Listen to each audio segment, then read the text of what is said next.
ایک ٹھنڈی رات، ایک چوری اور ایک الزام جو سیدھا ایک بچے پر لگا دیا گیا، پر کوئی نہیں جانتا تھا کہ برف پر پڑنے والے چھوٹے چھوٹے نشان گاؤں کی سب سے بڑی غلط فہمی کا راز کھولنے والے تھے۔ پر جلد ہی پتہ چلا وہ چوری صرف ایک کہانی نہیں تھی، بلکہ ایک ایسی داستان تھی جو انسانیت کا مطلب سکھا گئی۔ کیا ہر چور اصل میں چور ہوتا ہے؟ آج کی کہانی میں آپ دیکھیں گے کیسے ایک غلط فیصلہ، ایک رات کی سردی اور ایک چھوٹا سا بچہ پورے گاؤں کا دل بدل دیتا ہے، اور جب سچائی سامنے آتی ہے تو سب کی نظریں جھک جاتی ہیں۔ سردیوں کا موسم اپنی شدت پر تھا۔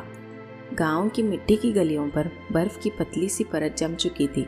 ہوا اتنی ٹھنڈی چل رہی تھی، سانس بھی دھواں بن کر باہر آ رہا تھا۔ اس گاؤں میں رہتا تھا طاہر، 16-17 سال کا، سیدھا سادہ، ہلکا شرارتی، پر دل کا بہت صاف۔ اس کے ابو روز صبح سے شام تک باغوں میں کام کرتے اور امی تھوڑی سی بیمار رہتی تھی، اس لیے طاہر ہی گھر کا چھوٹا ذمہ دار بن گیا۔ اور اس کے سامنے رہتی تھی سائمہ چاچی، گاؤں کی وہ عورت جس کے کان بھی تیز اور زبان بھی۔ ایک صبح گاؤں میں ہنگامہ مچ گیا۔ 3 گھروں سے عجیب عجیب چیزیں غائب ہوئیں۔ حافظ جی کا ایک ہی موزہ، سائمہ چاچی کا لال شال، کلو حلوائی کی چینی کی پیالی۔ چاچی نے ہاتھ کمر پر رکھ کر فوراً فیصلہ سنا دیا، یہ ضرور طاہر کی شرارت ہوگی، یہ رات کو گھومتا پھرتا رہتا ہے۔ گاؤں والے بھی آدھی بات سن کر پورا فیصلہ کرنے میں ماہر تھے۔ سب نے طاہر کو ہی چور سمجھ لیا۔ طاہر نے بار بار سمجھایا، میں نے کچھ نہیں کیا، مگر اس کی بات کوئی سننے کو تیار ہی نہیں تھا۔ وہ رات کو سو ہی نہیں سکا۔ اس نے سوچا، اگر میں اصلی چور پکڑ لوں تو شاید سچ سامنے آ جائے۔ رات گہری ہوتی گئی، برف اور بڑھ گئی، گلیوں پر سفید پٹ جم چکی تھی۔ طاہر شال اوڑھ کر دھیمی چال سے نکلا۔ گاؤں کی گلیاں سونی، صرف اس کے قدموں کی آہٹ سنائی دیتی۔ اچانک اس کی نظر برف پر پڑتی چھوٹے چھوٹے پیروں کے نشان پر گئی، نہ انسان کے نہ کسی جانور کے، بہت ہی ہلکے، بہت ہی چھوٹے۔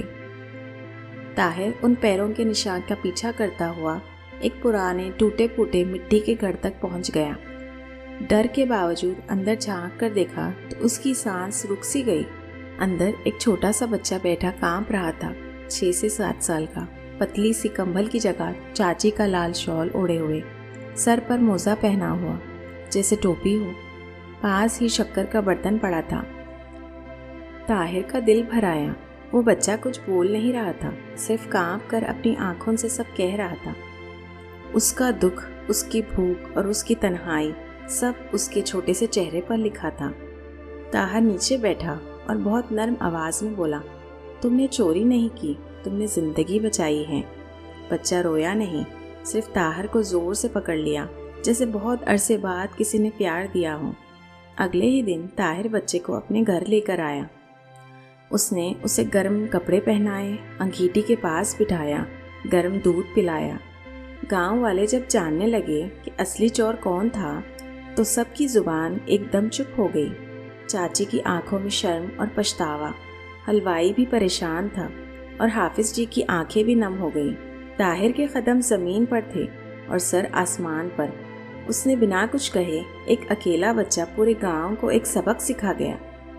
اس شام طاہر بچے کو اپنے ساتھ بازار لے کر گیا۔